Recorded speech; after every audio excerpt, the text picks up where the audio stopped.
अस्सलाम वालेकुम। Welcome to carry 360।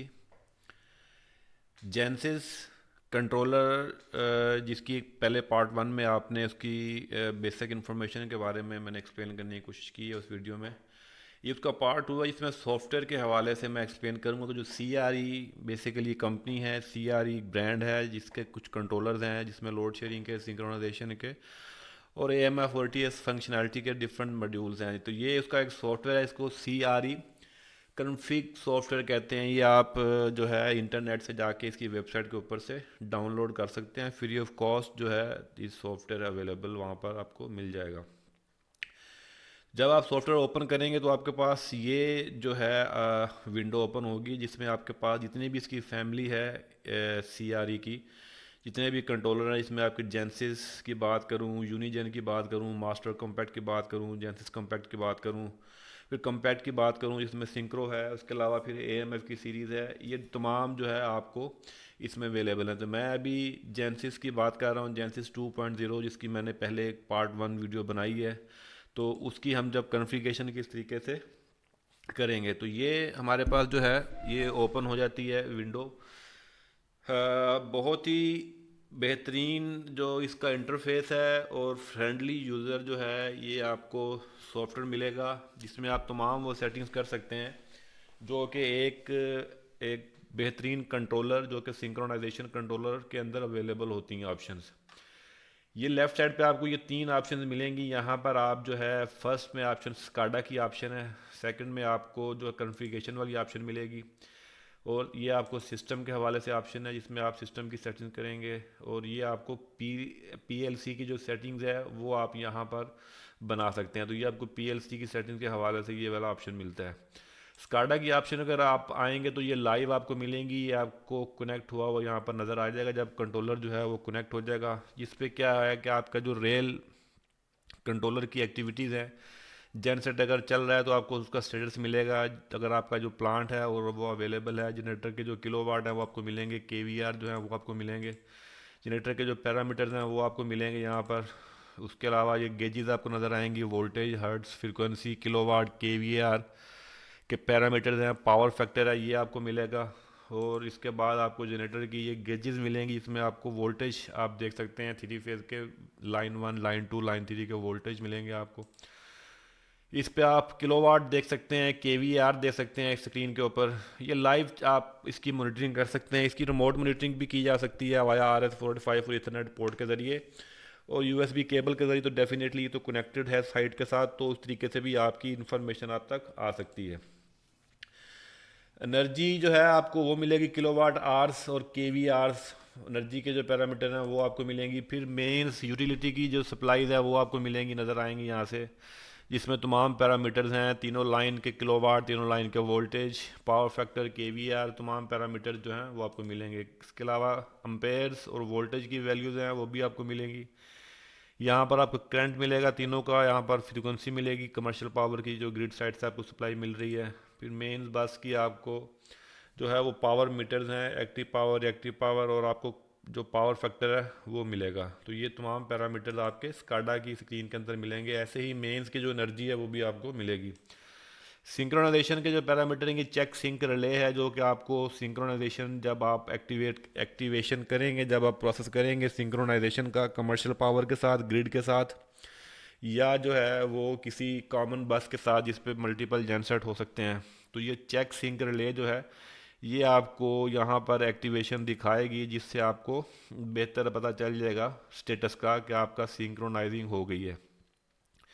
यहाँ पर डिफरेंस आपका बनेगा जो वो आपको दिखाएगा चेक सिंक का वोल्टेज और ओके का।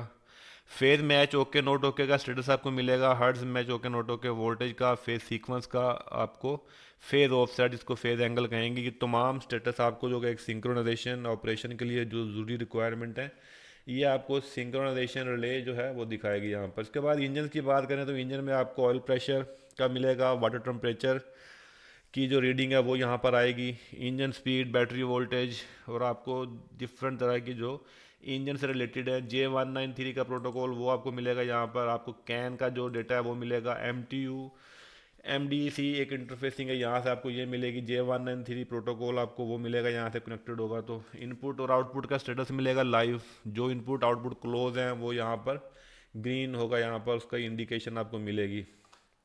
तो ये कंप्रीहेंसिव स्टेटस है जो कि स्काडा की सूरत में आपकी स्क्रीन पे लाइव जो मिलेगा आपको स्क्रीन के ऊपर। इसके बाद अगर मैं सेटिंग्स की बात करूं, जो कि आपकी मेन रिक्वायरमेंट है कि how to configure, how to set your parameter as regarding the synchronization and load sharing to achieve the successful load sharing और सिंक्रोनाइजेशन। उसकी बेसिक रिक्वायरमेंट क्या है आपके पास। सेटिंग्स में आता हूँ तो सेटिंग्स में आपने जो सेटिंग करनी है, इस पे आपकी लोड डिपेंडेंट स्टार्ट स्टॉप की ऑप्शन आपको मिलेगी, जिसमें आप डिफरेंट तरह के आप स्टार्टिंग टाइम, स्टार्ट डिले और ये सारी जो डिलेज हैं वो आप सेट कर सकते हैं। इसमें मोड जो है मल्टीपल मोड मिलेंगे आपको, बाय आवर्स रन है, बाय जनरेटर नंबर है, कस्टमर कॉन्फ़िगरेशन है, आप डिफरेंट मोड डिपेंड सेट कर सकते हैं। जनरेटर के किलोवाट सेट कर सकते हैं, कितने किलोवाट कितने केवीआर का जनरेटर है, वोल्टेज क्या है, सीटी की रेशो, पीटी की रेशो, आपको लो लिमिट जो है और हाई लिमिट सेट कर सकते हैं। अंडर लोड और ओवरलोड की प्रोटेक्शन है वो सेट कर सकते हैं। लोड रैंपिंग पर सेकंड के हिसाब से वो आप सेट कर सकते हैं, जितने सेकंड के हिसाब से आपने सेटिंग करनी है इसकी। इसके बाद आपको जो सिंक्रोनाइजेशन डिले है वो सेकंड में आप डाल सकते हैं। एवीआर की गेन की सेटिंग और एवीआर ऑफसेट, यानी जो हमने एवीआर से वोल्टेज कंट्रोल करने हैं, जो हम जो उसकी एनालॉग आउटपुट दे रहे हैं, ये वो उस एनालॉग आउटपुट की सेटिंग वाला पोर्शन है। तो यहाँ पर हम जो ऑफसेट है वो ये बेसिकली वोल्टेज है, इसकी सेटिंग हम कर सकते हैं, कितने परसेंट हमने ऑफसेट देना है, तो ये इस हिसाब से हम सेटिंग कर सकते हैं। गेन की सेटिंग हम रिएक्टिव पावर शेयरिंग के हवाले से गेन की सेटिंग भी हम यहाँ से इस कर्सर से कर सकते हैं। नंबर डिजिट भी यहाँ पे राइट कर सकते हैं और इस कर्सर को भी मूव ऑन कर सकते हैं। तो ये सेटिंग थी अल्टरनेटर के हवाले से। जनरेटर के हवाले से मेंस की सेटिंग भी सेम ऐसी है, पीटी सीटी की रेशो, किलोवाट की रीडिंग डालनी है आपने, जो नॉमिनल वोल्टेज, नॉमिनल फ्रीक्वेंसी जो है आपकी कमर्शियल पावर की, वो आपने यहाँ पर देनी है। इंजन की बात करें तो इंजन में आपकी जो स्टार्ट सीक्वेंस है वो आपने देनी है, नेबल डिसेबल आप कर सकते हैं। स्टार्ट टेम्प आपकी 3 2 4 जितनी आप करना चाहें, ऑटो मोड पे चलेंगी वो। और crank drop out for 400 RPM, यानी ये क्रैंक डिसंगेज करने की ऑप्शन है कि कितने आरपीएम के ऊपर क्रैंक की आउटपुट जो है वो डिसंगेज करनी है आपने। उसके बाद है आपका चेक बिफोर स्टार्ट। आपने अगर स्टार्टिंग से पहले जो है अगर आप चेक करना चाहते हैं टेम्परेचर और ऑयल प्रेशर, तो ये वाली ऑप्शन जो है वो आप यूज़ कर सकते हैं। तो काफ़ी एडवांस लेवल के फीचर हैं इसके अंदर। तो ये जो सेटिंग है आप इस तरीके से इसको अचीव कर सकते हैं। ज़ीरो भी किया जा सकता है उसको, वन भी किया जा सकता है। स्पीड कंट्रोलिंग की बात करें तो ये वो आउटपुट है जो गवर्नर से हम स्पीड कंट्रोल करेंगे इसकी for the purpose of the synchronization load sharing के हवाले से। ठीक है, 0 to 10 वोल्ट की हम यहाँ पर वैल्यू सेट कर सकते हैं। ऑफ सेट की वैल्यूज़ है और एम्पलीट्यूड की वैल्यू है, यानी जो हम आउटपुट देते हैं बेसिकली उसकी सेटिंग्स हैं, जिससे हम स्पीड कंट्रोल जो है वो हम अचीव करेंगे इसकी गवर्नर की। उसके बाद आती है आपकी J1939 प्रोटोकॉल की बात करें तो यहाँ पर आप जितने भी ECMs हैं आप उनकी यहाँ पर वो दे सकते हैं, कौन सा ECM है। तो स्कैनिया का ECM होगा तो उसके आगे टाइप्स आ जाती हैं। अगर आपके पास परकिंस का ECM है तो परकिंस के आगे 1100 आगे टाइप्स आ जाती हैं। जिस जिस ECM की अगर हम बात करेंगे तो उसके ECM के हवाले से जो पैरामीटर हैं बेसिकली वो वाले पैरामीटर उठाएगा कि जो हमने J1939 से प्रोटोकॉल से उठाने हैं। तो कुछ रीडिंग्स मिलती हैं, वो वाले पैरामीटर जो मिलेंगे हमें वो हम यहाँ से सेट कर सकते हैं। यहाँ से हम इनेबल और डिसेबल कर सकते हैं।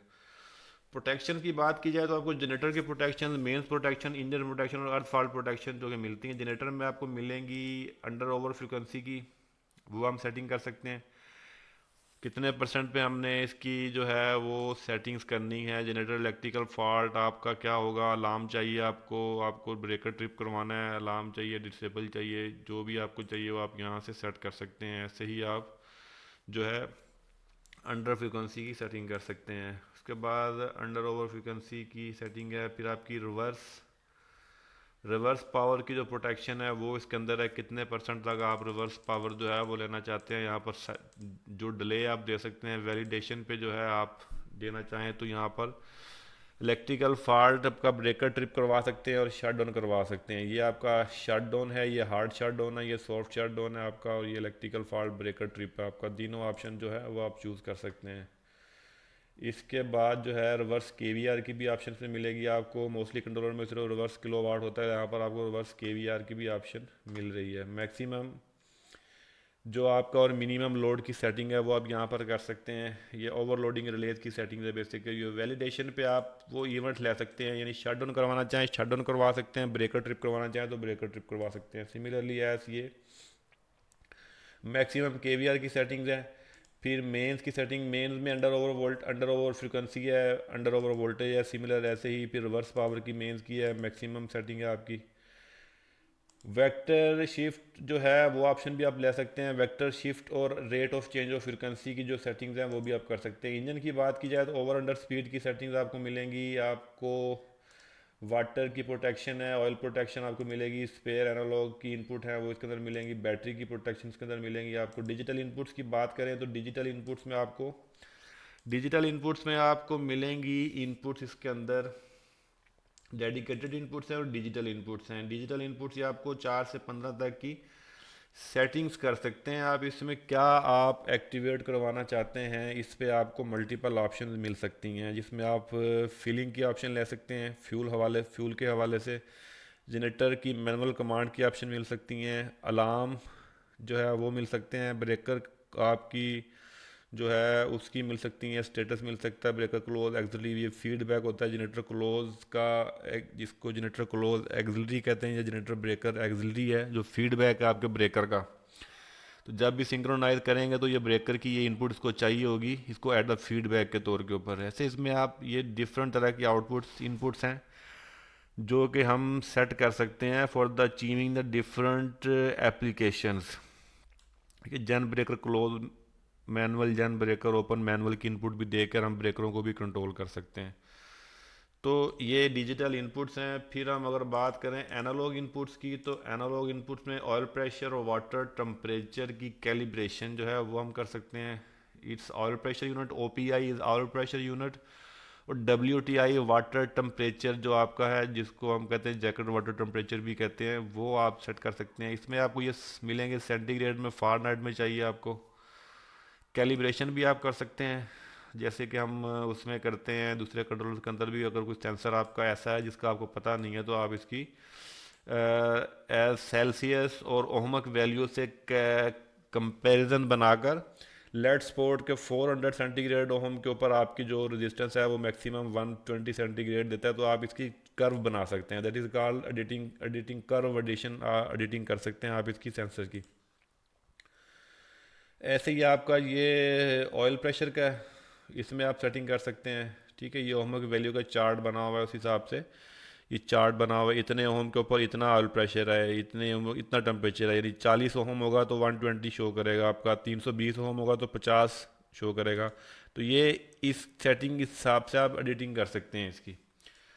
स्पेयर आपको एनालॉग स्पेयर 1 है, स्पेयर 2 है, दो आपको एनालॉग जो है वो मिलती हैं सेपरेट। जो आपको इनपुट एनालॉग इनपुट दो सेपरेट आपको। इस पे जो है आप वैल्यू रेंज जो है वो आप दे सकते हैं, मिली एम्पेयर है, किलो वोल्ट है, एम्पेयर की, तो डिफरेंट तरह की आपकी जो ऑप्शन है वो आप ले सकते हैं इनसे स्पेयर के तौर पे। ठीक है। अच्छा, वर्चुअल इनपुट्स भी आपको मिलेंगी इसमें। अगर आपने पीएलसी कॉन्फ़िगरेशन किया तो आपको वर्चुअल इनपुट्स भी मिल सकती हैं, थ्रू कैन ऑपरेशनल होंगी वो इनपुट आपकी। ठीक है, वो आपकी पीएलसी के थ्रू काम करेंगी। आउटपुट की बात करें तो डिजिटल आउटपुट्स मिलेंगी आपको इसमें 5, टोटल 7 आउटपुट मिलेंगे डिजिटल। दो जो हैं वो फिक्स हैं फ्यूल और क्रैंक के लिए, जो कि A1 और A2 पे हैं। ये आपके ऑलरेडी फ्यूल और क्रैंक के लिए एलिकेटेड की गई हैं, रिलेज हैं बेसिकली, डाई कॉन्टैक्ट हैं। इसके अलावा 5 आपको आउटपुट्स मिल सकती हैं। इसमें क्या मिलेगा आपको, आप इसका फंक्शन जो है वो यहाँ से चूज़ कर सकते हैं। फंक्शन में आप देखेंगे तो आप प्री हीट को मिलेगा, प्री ग्लो क्रैंकिंग है, स्टार्ट 3 स्टार्ट 2, फ्यूल इग्निशन का ऑन है, एक्साइटेशन, स्मोकर लिमिट अलार्म है, वार्म अप है, फिर आपका डैम्पर को कंट्रोल करना है उसका, फिर ब्रेकर क्लोज, ब्रेकर ऑर्डर है, यानी जनरेटर ब्रेकर ऑर्डर आपने उसका करना है, और जनरेटर ब्रेकर क्लोज और जनरेटर ब्रेकर ओपन, ये आपको मिलेंगी। मेन ब्रेकर की क्लोजिंग की अब भी मिलेंगी आपको। अलार्म के अंदर ऑप्शन है, फिर सिंक्रोनाइजेशन की आपको है, सिंक चेक रिले की मिलेगी आपको, वोल्टेज ऑथोराइजेशन है, फिर फेज सीक्वेंस है, ये आपको आउटपुट मिलेंगी। इसके अलावा जो है आपको इस फिलिंग की मिल सकती है, जिससे आप फ्यूल पंप वगैरह कंट्रोल कर सकते हैं। पल्सेस अगर आपको चाहिए, ये पल्सेस मिल सकती हैं आपको। अगर आपको डिजिटल जो चाहिए आउटपुट, स्पीड कंट्रोल गवर्नर के लिए और वोल्टेज के लिए, तो ये है फ्रिक्वेंसी हाई की, जिसको कहते हैं हम फ्रिक्वेंसी राइज, और फ्रिक्वेंसी लोअर जो अप और डाउन। तो ये यहाँ से अप की कमांड आएगी, यहाँ से डाउन की आएगी, ऐसे ही वोल्टेज की आपकी कमांड और डाउन की कमांड आएगी यहाँ से। तो ये डिजिटल आउटपुट्स हैं आपकी पल्सेस कमांड कह सकते हैं ये इस कंट्रोलर में। नाम डिफरेंट होते हैं हर कंट्रोलर में, तो फ़र्क होता है थोड़ा सा, लेकिन बेसिक फंक्शनैलिटी जो है वो सेम है। तो इसके अलावा आपको फ्रंट पैनल के बटन जो है वो आप सेट कर सकते हैं। जनरेटर स्टेटस की जो आउटपुट है वो आप ले सकते हैं। इंजन प्रोटेक्शन आपको मिलेंगी, वो आप ले सकते हैं। जनरेटर प्रोटेक्शन हैं वो आप ले सकते हैं। तो बहुत सारी आपको आउटपुट्स हैं, डिजिटल आउटपुट्स। उनको आप नॉर्मली क्लोज और नॉर्मली एनर्जाइज और डी एनर्जाइज, यानी नॉर्मली एनर्जाइज नॉर्मली ओपन या नॉर्मली क्लोज, तो दोनों ऑप्शन होती हैं जैसे कि तमाम कंट्रोलर्स में अवेलेबल होती हैं। उसके बाद है आपका ब्रेकर सेटिंग जो है वो आप यहाँ से कर सकते हैं। ओपन कॉन्टैक्ट जो है, क्लोज कॉन्टैक्ट, वो आप यूज़ कर सकते हैं किस तरीके से भी आप यूज़ करना चाहें। क्लोज कॉन्टैक्ट है आपका, ओपन कॉन्टैक्ट है वो ब्रेकर का, आप यूज़ कर सकते हैं। कैन की ऑप्शन है, अगर इसमें कैन ओपन आपने कनेक्ट किया हुआ तो आप उसकी सेटिंग इसके अंदर कर सकते हैं, इनपुट उसकी दे सकते हैं। टाइमर्स मिलेंगे आपको, इसमें डिफरेंट टाइमिंग है आपके। क्रैंकिंग है, क्रैंकिंग रीसेट है, आपकी स्पीड, स्टेबिलिटी, कूलिंग टाइम है, स्टॉप, इंजन डिले है, रिटर्न डिले है, स्टार्ट डिले है, स्टॉप डिले है आपका। ये सारे जो टाइमर्स हैं ये आप यहाँ से चेंज कर सकते हैं, और आप यहाँ से भी चेंज कर सकते हैं। इसके बाद आपको जो इम्पोर्टेंट है, सिंक्रोनाइजेशन वाले फीचर मिलेंगे, जिसमें आपका वोल्ट मैच वो आपने यहाँ करना है। फ्रिक्वेंसी मैचिंग है, वो आपकी कितनी, यानी कितना ऑफसेट आप दे सकते हैं, कितना जो मार्जिन है वो आप दे सकते हैं। मैक्सिमम 0.2 हर्ट्स का आप, ये स्लिप फ्रिक्वेंसी है, मतलब इतना डिफरेंट होगा। हम इनकमिंग जो ब्रेकर क्लोज होना और कॉमन बस के ऊपर जो डिफरेंस होगा, यानी आपका जो चेक सिंक रिले है, इतना डिफरेंस होगा तो वो ब्रेकर क्लोज कर देगी। यानी अगर मैं इसको 5 वोल्ट पे करता हूँ तो 5 वोल्ट तक का डिफरेंस होगा प्लस माइनस में, तो ब्रेकर क्लोज हो जाएगा।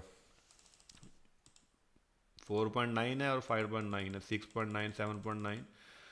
तो ये आपका परसेंटेज के ऊपर है बेसिकली, कितने परसेंट पे करना है आपने। ऐसे ही ये frequency maximum 0.2 hertz, plus minus. Phase match है आपका, मिनिमम वोल्टेज, मैक्सिमम वोल्टेज, ये सेटिंग्स हैं आपकी सिंक्रोनाइजेशन के हवाले से। फिर आपकी ये गेन की सेटिंग है, जिसमें हम फ्रिक्वेंसी सिंक्रोनाइजर, उसका गेन और स्टेबिलिटी, ग्लोबल गेन है आपका, प्रोपोर्शनल है, इंटीग्रल। ये गेन स्टेबिलिटी जो शेयरिंग के दौरान हमें, रिएक्टिव पावर शेयरिंग के दौरान जो हमें आएगी, जो सिंक्रोनाइजेशन के हवाले से, उसकी सेटिंग हम करेंगे। कंट्रोल लूप है आपका, इसमें जो है आपकी केवीआर की सेटिंग्स है और किलोवाट की आपकी सेटिंग्स हैं। वो आपने जो लोड शेयरिंग के ऊपर बेसिकली जो आपको गेन और स्टेबिलिटी की सेटिंग आती है ना, जब हम इसका गेन सेट करते हैं, फॉर एग्जांपल आपका 2 जनरेटर आपने सिंक किए हैं, तो उनकी जो शेयरिंग में प्रॉब्लम हो रही है, मतलब लोड जंप कर रहा है एक साइड से दूसरे साइड पे, वो गवर्नर उसको सेटल करने की कोशिश करता है। फॉर एग्जांपल 400 किलोवाट का लोड है, तो कभी उस पर 300 चला जाता है, उस पर 100 रह जाता है, दूसरे पे फिर 200, फिर 200 बराबर हो जाता है, फिर अप डाउन, तो फ्लक्चुएशन अगर रहती है, तो वो हम इस गेन से और प्रोपोर्शनल वाले वैल्यू से, यहाँ से हम इसको इन वाले पैरामीटर से फाइन ट्यूनिंग करेंगे उसकी। ये लोड शेयरिंग बिटवीन जी, ये हमारा मेंस पैरेलल कंट्रोल के हवाले से गेन की सेटिंग्स है। ये हमारा के वी आर जो है, जो कि ए वी आर के साथ लिंक होता है हमारा, इसका गवर्नर के साथ लिंक होता है इस पोर्शन का, और यहाँ पे ए वी आर के साथ लिंक होता है इस वाले पोर्शन का। तो ये वार कंट्रोल है और ये किलोवाट कंट्रोल है, रिएक्टिव पावर और एक्टिव पावर। फिलिंग के हवाले से आप फ्यूल पंप जो है उसको आप ये ऑपरेट करवाना चाहते हैं, तो फ्यूल पंप वगैरह को भी आप ऑपरेट करवा सकते हैं। मेंटेनेंस की बात अगर की जाए, तो मेंटेनेंस के डिफरेंट अलार्म आप ले सकते हैं, डिफरेंट सेटिंग्स कर सकते हैं। तो ये बेसिक सी सेटिंग्स हैं इस हवाले से। तो जब आपकी ये सारी फाइल आप सेट कर लेते हैं तो फिर डेफिनेटली यहाँ पर फाइल मेन्यू में आएंगे, आप इसको सेव पैरामीटर कर सकते हैं। इसमें आप सेव पैरामीटर करेंगे, सेव पैरामीटर एज करके फ़ाइल भी सेव कर सकते हैं, प्रिंट भी कर सकते हैं इसकी फ़ाइल को, और यहाँ से आप राइट भी कर सकते हैं। कनेक्टेड मॉड्यूल होगा तो यहाँ से रीड और राइट की ऑप्शन होती है। यहाँ पर आप रीड करते हैं इस कंट्रोलर से, यहाँ से आप राइट करते हैं। तो ये ऑप्शन मिलते हैं, बेसिक से टूल हैं इसके, और कम्प्रीहेंसिव किस्म किसके अंदर सेटिंग्स हैं। उम्मीद करता हूँ ये जो आपको हेल्पफुल साबित हुई होगी, अगर आपका वास्ता इस कंट्रोलर से पड़ता है या पड़ेगा फ्यूचर में। तो if you need any further information और असिस्टेंस, कोई भी आपको मज़ीद रहनमाई चाहिए हो तो कमेंट सेक्शन पे कमेंट कीजिएगा। I will reply you as soon as possible. Wish you all the best of luck. Allah हाफिज़।